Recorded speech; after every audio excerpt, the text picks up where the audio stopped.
Mob violence, এইটি একেবারে তৃণমূল পর্যায় থেকে সর্বোচ্চ পর্যায়ে রাজধানী পর্যন্ত বিস্তৃত হয়েছে।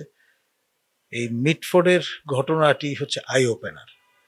শুধুমাত্র হত্যাকাণ্ড ঘটিয়ে আপনার যারা পারপিট্রেটর তারা ক্ষান্ত থাকছেন না, যে মৃতদেহ সেটাও ডিসেক্রেশনের জন্য যা যা করা দরকার সবই করছেন।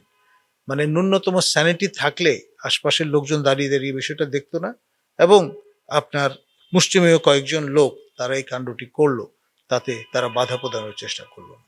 অর্থাৎ সামগ্রিকভাবে সমাজে আপনার মূল্যবোধের অবক্ষয় ঘটেছে এবং আমরা অনেক বেশি কঠিন হৃদয়ের মানুষ হয়ে গেছি।